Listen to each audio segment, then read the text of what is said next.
Welcome to the Report from Tiger Mountain, ladies and gentlemen. We're going to talk about a show called The Handmaid's Tale. It's back for the final season, season 6.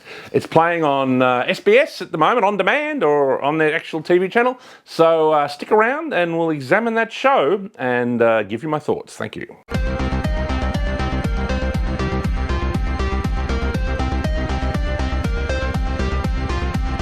All right, ladies and gentlemen, we've got The Handmaid's Tale. It has been one of my favourite shows of the last 10 years or so, which is surprising because it's a show mainly watched by women, ladies and gentlemen. I have no idea why women want to watch a show about a fascist dictatorship where women are enslaved and, put through the ringer. But it seems it's very, very popular with the female community. And it's also popular with some left-wing females who, of course, think it's a great parable of Donald Trump and Donald Trump's misogynist agenda and blah, blah, blah, blah, blah. You know, I mean, maybe it is to some extent. I don't know. Maybe it is to some extent. I enjoy it because, I'm used to watching films. When I watch, Star Wars, I like the Empire.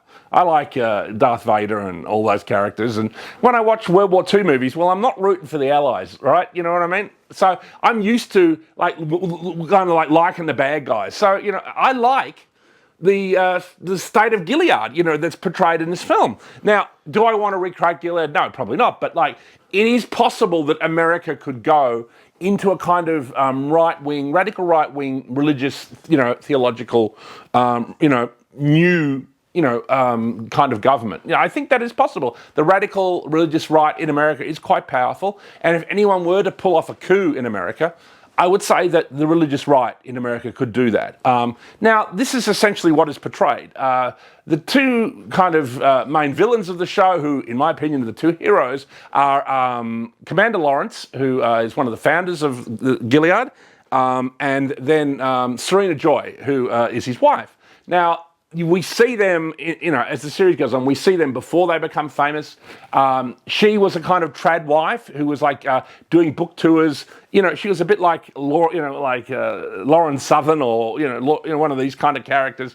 Or Candace Owens, going around promoting right-wing ideas, and she was writing books and everything, where she would talking about returning to traditional values. And also, there's a kind of fertility crisis going on. Maybe they all had the vaccine, ladies and gentlemen, in Margaret Atwood's science fiction novel. Who knows? But we never know why. But there's a huge infertility crisis, and so the state of Gilead is about raising the fertility rate. So it's one of the reasons why the revolution has some success, because no one is able to have children anymore. It's a bit like the other book, Children of Men, which is had a similar kind of or what you call it, concept.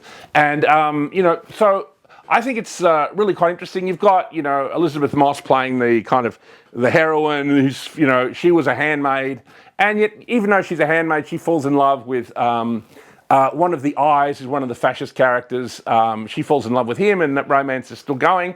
So, I think it's a complex. You've got Aunt Lydia, who's sort of she's in charge of she's like a kind of a Catholic nun, I guess, who administers discipline to the misbehaving handmaids when they get out of line, and she trains them to make them fulfill their job in the household. So I think it's fascinating. I wouldn't support something as radical as that, but I think something like what you call a Handmaid's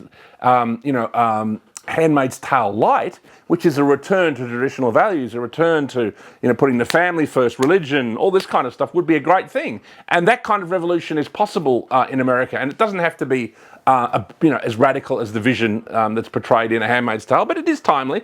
And I even think the left has a point that it is some kind of portrait of where the world's at the moment, because I think with Donald Trump we are entering a new era, and the era of globalization is over. Even Keir Starmer announced that recently. I think, I don't think Macron has yet admitted it, but Merkel before him had admitted something along those lines. So, we're in some kind of new era, and so we need to invent a new world, ladies and gentlemen, and the world in Handmaid's Tale is certainly a new world. It's called Gilead. The people who bring it about are called the Sons of Jacob. So some of you might be out there in America at the moment. So there you go. There it is. That's the report for Tiger Mountain. We're going to watch the end of Handmaid's Tale with great interest. And if you haven't watched it, go check it out. And remember, you don't have to watch the film from the propaganda it's telling you, which is, you can watch a film counterintuitively. You can think of the bad guys as the good guys. And that offers you a completely different look at all kinds of movies. So there it is.